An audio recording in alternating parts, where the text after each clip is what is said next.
Hey everyone, welcome to the channel Random Sync 7, and today I'm going to give you a detailed walkthrough of the menu system of the KTM 390 Adventure. So today is day 12, if I'm not mistaken. I've lost track of the days of the lockdown in India, and I haven't been able to ride this bike for 12 days now. So anyway, I don't have any great idea to make content today for. That's why I'm going to simply give you a rundown of the menus.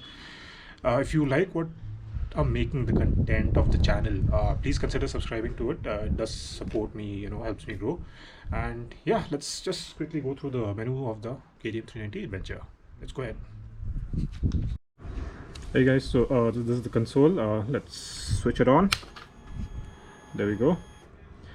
So let me take you through the lights first. This is the engine oil, ABS, traction control, neutral, side stand indicator or warning indicator. There's a headlight high beam indicator and a check engine light. Anyway, so that's it. So this is the main interface that you get. This is the tachometer, fuel gauge, temperature indicator, gear indicator, odometer, your ABS status, your MTC status, and this is the section that you can actually configure to your liking. So right now it's showing me the time 8:52 in the morning, fuel range of 140 kilometers, the current battery voltage, it's a little low, the date today, which is the 5th April 2020, fuel consumption of the last night. Okay, so that's it. That's what you see when you start the bike.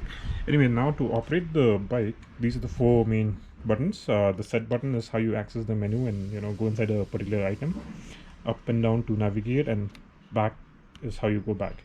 So when I press set, we get this. So let me take you through the menu. The first option is hang on, I think my Bluetooth is on, I mean off. So let me switch on my Bluetooth. There we go. Okay, so the first option that we have is KTM My Ride, and within that the first option is audio. Within audio it shows the basic audio controls that you get, which is basically to forward a track, reverse a track, increase volume, decrease volume, and play and pause. So if you are listening to music via a headset and it's connected to your phone, you can control the audio from here. The next option that we have is navigation. Basically you can just turn on or off navigation. And last option that we have is pairing. This is how you pair your bike with the phone or your headset. I've already shown you how to pair your bike with the phone. There's a detailed video that I'll be attaching with the I button somewhere here. There we go.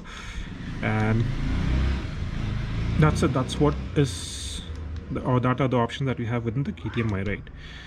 Next up we have trips data, and within that the first option that we have is general info.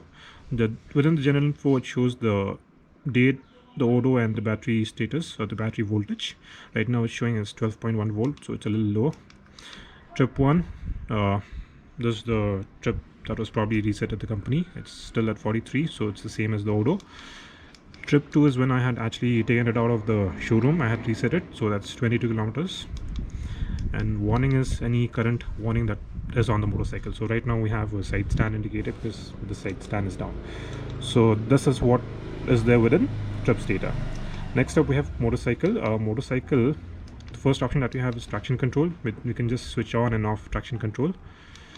I had already shown you how to switch on off traction control, quick shifter, and ABS in a detailed video. I'll probably link it somewhere.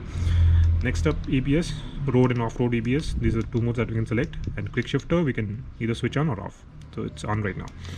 So these are the three options that we have within motorcycle. Next up we have settings.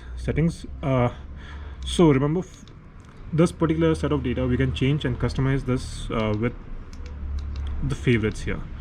So for example, if I deselect trip 1, it will no longer show me trip 1 data here. Anyway, let me put it back.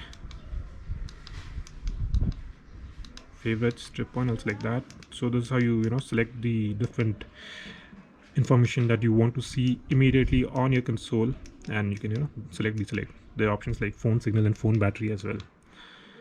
Quick selector 1 and quick selector 2. So when you are on the normal screen, which is this, This acts as a quick selector 1 and this acts as quick selector 2. These are shortcut buttons basically, and you can set that from here. So right now, if quick selector 1 is MTC, so if I press the top button, I get MTC option. Hang on, I'll show you again. Top button, MTC. So it's pretty cool that you can set a shortcut button for accessing certain menu items. So quick selector 1, quick selector 2, Bluetooth to switch on Bluetooth or switch off Bluetooth. Display theme is how you can switch the theme of this particular display to a dark setting, a dark theme or a light theme. So right now it's the automatic theme where I think there's a light sensor here. So what happens is when you are under a dark condition, say you're in a tunnel or it's dark actually, the display will actually switch to a dark mode, which looks like this.